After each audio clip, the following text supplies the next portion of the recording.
গতকাল ব্রিগেডের মঞ্চ থেকেই তৃণমূল কংগ্রেসের পক্ষ থেকে ৪২টি আসনেই প্রার্থীদের নাম ঘোষণা করে দেওয়া হয়। খুব স্বাভাবিকভাবেই ৪২টি আসনের ৪২টিতেই তৃণমূল কংগ্রেস তাদের প্রার্থীর নাম ঘোষণা করায় কংগ্রেসের সঙ্গে জোটের সম্ভাবনা নিয়ে যে রাজনৈতিক জল্পনা চলছিল সেই জল্পনার অবসান ঘটেছে।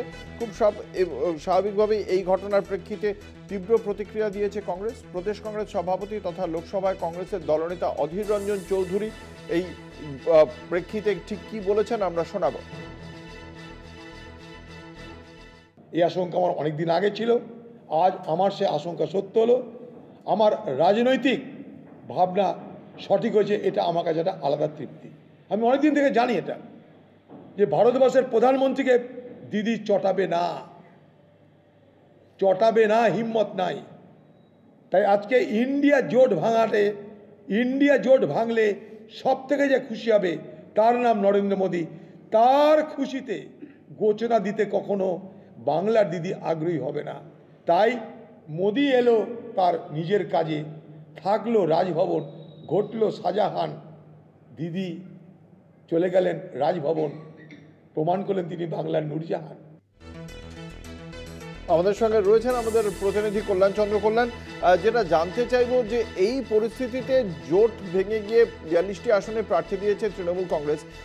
অধীর রঞ্জন চৌধুরীর ক্ষেত্রেই যদি ধরি, ইতিমধ্যেই ৭টি আসনে তার জেতা আসন বিধানসভার ক্ষেত্রে নেই, তার মধ্যে ইউসুফ পাঠানের মতো একজন প্রার্থীকে দিয়ে দিয়েছে তৃণমূল কংগ্রেস। সার্বিকভাবে অধীর চৌধুরীর জেতার সম্ভাবনা সম্পর্কে কি মনে করছে বহরমপুর? দেখো অঙ্কুর, প্রথমে বলে রাখি যে অধীর চৌধুরীর জেতার সম্ভাবনা তো ভবিষ্যতই বলবে। তবে তৃণমূলের দাবি যে এবার অধীর চৌধুরী পরাস্ত হবেন, কারণ তিনি অপরাজয় নন। এবং ইউসুফ পাঠান যে ক্রিকেটারকে প্রার্থী করেছে তৃণমূল, যোগ্য একজনকে প্রার্থী করা হয়েছে। এবং বহরমপুরের মানুষ, অর্থাৎ বহরমপুর লোকসভার মানুষ তৃণমূলের দিকেই এগোবে এবং তৃণমূল প্রার্থীকেই জয়ী করবে। কারণ তাদের বক্তব্য যে বহরমপুর লোকসভার 7টি বিধানসভা রয়েছে, তার মধ্যে 6টি বিধানসভা তৃণমূলের দখলে এবং একটি মাত্র, যেটা অধীর চৌধুরীর গড় বলে বলা হয়, সেই অধীর চৌধুরীর গড় বহরমপুর কিন্তু বিজেপির দখলে চলে গেছিল গত বিধানসভায়। এবং পঞ্চায়েত ভোটের নিরিখে কংগ্রেসের চেয়েও এগিয়ে তৃণমূল, এবং তৃণমূলের পরে রয়েছে বিজেপি, তারপরে কংগ্রেস। অর্থাৎ এই লড়াইটা কিন্তু তৃণমূলের সঙ্গে বিজেপির, এরকমটাই জানা যাচ্ছে, এরকমটাই লোকজন, অর্থাৎ যারা ভোটার রয়েছেন তাদের কাছের থেকে জানা যাচ্ছে। তবে বিষয় যেটা হচ্ছে যে অধীর চৌধুরী গত 5 বারের তিনি এমপি, যার ফলে তার লড়াইটাও বড় চ্যালেঞ্জের, সেটাও যেমন স্বীকার করছে বিজেপি বা তৃণমূল। পাশাপাশি অধীর চৌধুরীর বক্তব্য যে জোট নিয়ে, যে ইন্ডিয়া জোট নিয়ে মমতা বন্দ্যোপাধ্যায় যে জোটের প্রবর্তক ছিলেন, সেই জোট থেকে মমতা বন্দ্যোপাধ্যায় সরে যাবেন, সেটা তিনি আগেই আশঙ্কা প্রকাশ করেছিলেন। কারণ ইন্ডিয়া জোটের যে প্রবক্তা মমতা বন্দ্যোপাধ্যায়, তিনি যদি চলে যান, সবচেয়ে বেশি যেটা লাভ হবে সেটা লাভ হবে নরেন্দ্র মোদীর। যার ফলে নরেন্দ্র মোদীর সঙ্গে আঘাত করে তিনি এইভাবে ৪২টি আসন ঘোষণা করেছেন। এই দাবি অধীর চৌধুরীর। যদিও অধীর চৌধুরীর দাবিকে নস্যাৎ করেছে তৃণমূল, কারণ তৃণমূলের বক্তব্য যে অধীর চৌধুরী কিন্তু জোটের পর বরাবরই আক্রমণ করে এসছে তৃণমূলকে এবং তৃণমূল সুপ্রিমো মমতা বন্দ্যোপাধ্যায় এবং অভিষেক বন্দ্যোপাধ্যায়কে।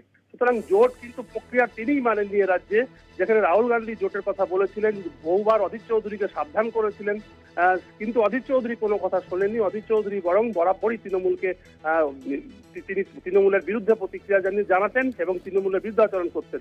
যার ফলে আজকে কিন্তু এই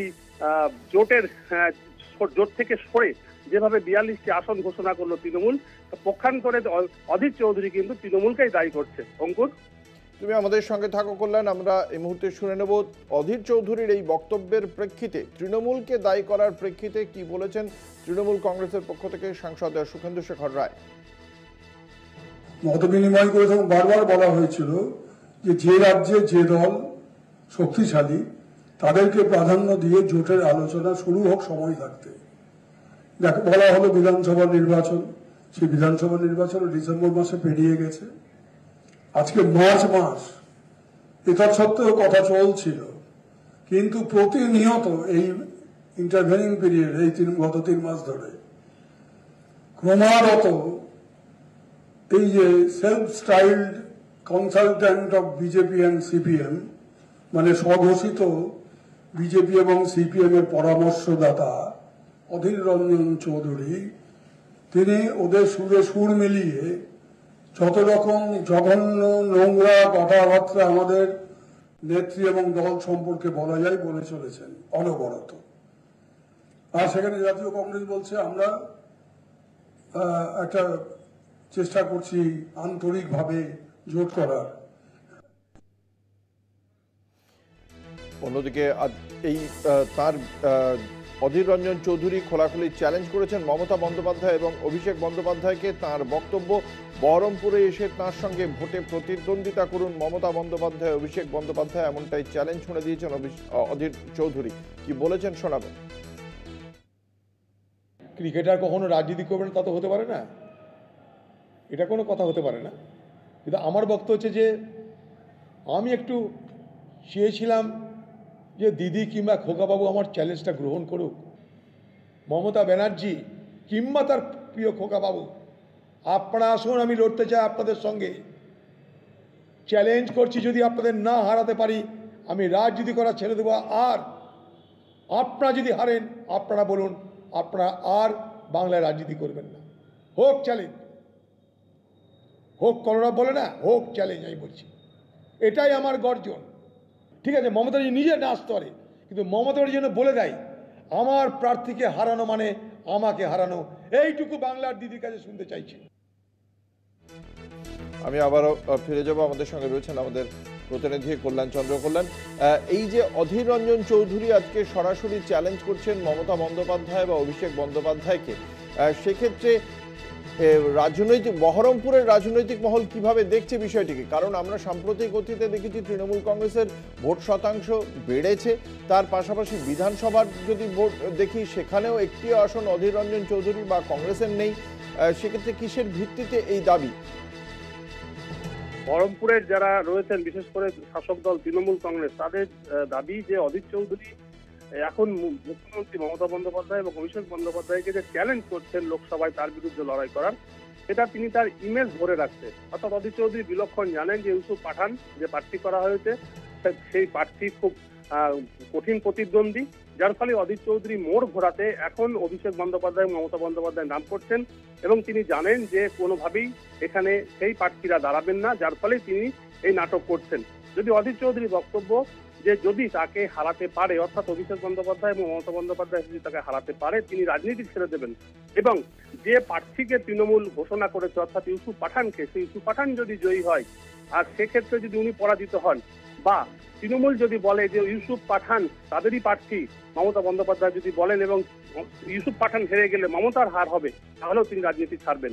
আর যদি অধীর চৌধুরী জিতেন সেক্ষেত্রে মমতা বন্দ্যোপাধ্যায়কে রাজনীতি ছাড়তে হবে। এই যে চ্যালেঞ্জ, অর্থাৎ তিনি চ্যালেঞ্জটা কিন্তু রাজ্য নেতৃত্বের মধ্যেই ধরে রাখতে চাইছেন, অর্থাৎ ইউসুফ পাঠান তার কাছে কোনো প্রতিদ্বন্দ্বী নয়, এরকমটাই জানাচ্ছেন, এরকমটাই তার বডি ল্যাঙ্গুয়েজে ভেসে আসছে বা তিনি বলছেন, এরকম ভাবেই দাবি করছে কিন্তু তৃণমূল।